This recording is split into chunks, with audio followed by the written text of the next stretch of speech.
O yun na mga madiwada pa di. Tara na at samahan nyo na naman ako sa panibagong kabanata na paglalakbay ng barag-barag na babae ng Albay.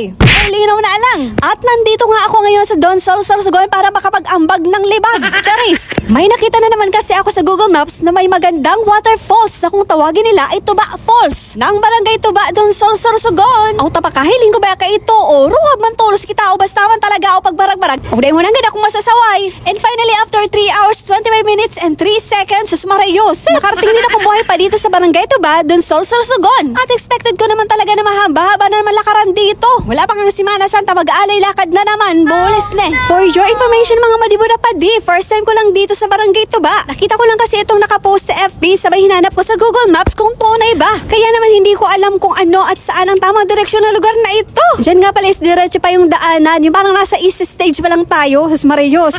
May halong kaba at excitement ang nararamdaman ko sa mga oras na yan. Pero mas lamang ang kaba kasi baka hindi ko mahanap ang waterfalls. Baka iba naman mahanap ko dyan. Bulis na. O baka lamang umahanap ko na dyan ang tunay na pag-ibig. My goodness! Excited ako kasi maganda yung mga nakapost na picture sa Facebook. O pero baka picture versus reality ang mangyayari kay Neo. Sa ibang picture bagaw sa social media madadara ka sa pag-edit. Bulinaw na alang. O tapasarain na daw Neo. Alam niyo ba sa lahat ng mga pinuntahan kong waterfalls, ito ang mas nakakapagod sa lahat. Dahil nga hindi ko naman tamang daan, tamang hula na lang ako sa mga oras na yan. Instinct ba? Total hindi naman tayo nagkakamali. Babae tayo. Laging tandaan mga madi, lagi tayong tama. Charis! Kaya kung ako sa'yo kung pupunta ka dito, maghanap ka ng lana, lumipad ka na lang. Charis lang di. At ang mahirap pa sa paglalakad dito sa gubat, baka may masabat kitang halas. Yan sana. And thanks God may nakita na akong tubig. At ay may naman may nakasaluwa kayong mga tao dyan. Siyempre tinanong na namin kung tama bang direksyon ng aming pinupuntahan. Medyo nabahayan na ang aking kaluluwa at nawala ang aking pagod na makita ko na itong tubig. Kasi it means malapit na tayo sa waterfalls. Na medyo nakakatakot ang daanan kasi wala katao-tao dito.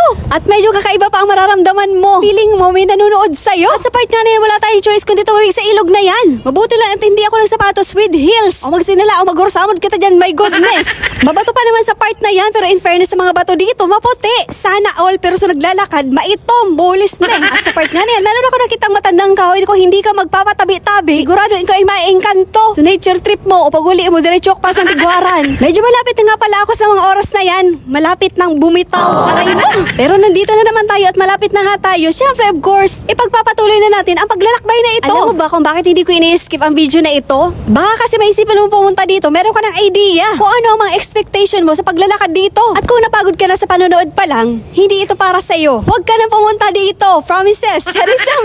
Oh, Yanim, at ano ba itong parang wala nang katapusan ng ating paglalakbay? Sana pala nagbaon na ako ng mantika, lumipad na lang sana ako. O diba, gaya nga na sinabi ko, itong Tuba Falls ang nakakapagod na puntahan. At ang napakadelikado naman ng waterfalls para sa akin ay ang busay malilipot Albay. Lalo na kung aakitin mo pa yung ikapitong falls. At sa mga oras nga din, hirap na ako sa buhay ko. Haggard na kasi madi, pagal-pagal na mga tao. Ngayon maglalakad na naman tayo sa gubat. Ramdam ko na nga na malapit na ako sa katotohanan. May narinig na kasi ako mga sigaw ng mga bata. For your information mga malibuda pa din, no tuition fee nga pala dito. Kaya marami dito nag-i-enroll. Lalo na kapag walang pasok. At sa bakas ka mga malibuda pa din, pagkatapos natin lakbayin ang bundok, gubat, ilog, mabato, mapuno, bulinaw na lang. Narating ko na rin ang buko pandan flavor na waterfalls na ito. My goodness! At sobrang nakakapagod naman talaga. Kaya nga nang hula ko kanina, marami dito naka-enroll. Kasi nga walang tuition fee, free exit, and free entrance. San ka pa? Mapapagod ka lang talaga. At enjoy na enjoy nga mga kabataan na pag-asa ng bayan sa pag-swimming sa mga oras na yan. Ang tanong ko lang kung bakit kaya kulay green ang tubig dito. Wala ko lang baka sa mga puno na nakapalibot dito, di ba?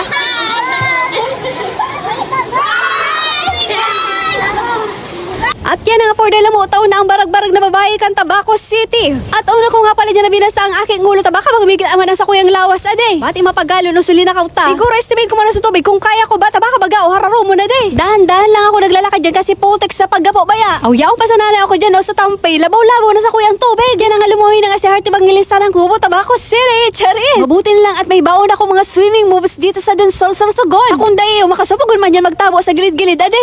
Aw tadaog-daog pakita ka mga akin nagkakarigosig di yung mga tibahin magraladot. Sobrang may enjoy mo naman talaga ang tubig dyan kasi sobrang init ng panahon. At idagdag mo pa syempre yung nakakapagod na lakarin. Talaga namang susulitin mong oras sa paglalangoy. At kaya naman susubukan kong langoyin papunta doon sa falls mismo. Maliit lang naman yung waterfalls dito. At base nga sa kwento ng mga batang yan, kanina umaga pa sila dyan sa swimming. Kariman siguro sa mga naliligo dito is mga bata kasi nga sobrang layo, di ba? Hindi nakakayanin ng mga senior citizen. At ayan na nga si Madi mo naglalangoy-langoy na naman baya. At kung balak mo pumunta dito na nature lover ka rin, parehas ko, sana makatulong ang video na ito sa'yo. Para aware ka na sa mga lalakarin dito sa Tuvaa Falls, Dunsol, Sorsogon. Akala ko dati hindi ko to mararating kasi nga malayo diba ang Dunsol, Sorsogon. Pero ito na nga ako ngayon, naglalangoy-langoy na. Para mga pangarap lang din natin na sa buhay. Wala kang mararating kung wala kang gagawin. Kaya ito lang advice ko sa inyo mga madibadapadi, kung ano man ang gusto nyo sa buhay, gawin mo na. Let's go, go, go mga madibadapadi. Kayang-kaya mo na ganyan. Kung yan na mauli na ako, akong mabanggihan man kita digdi o bati ora din kuryente. Nagsawa-sawa man nagro sa tuwig bago ako magbuto adyan ta. Makauday na kita din makabalik. At yun man sana tayo mga madibadapadi. Abangan naman ang susunod na kabanata na pag-ambag ng libag ni Heart Evangelista ng Kubo, Tabaco City. Bolino na alang.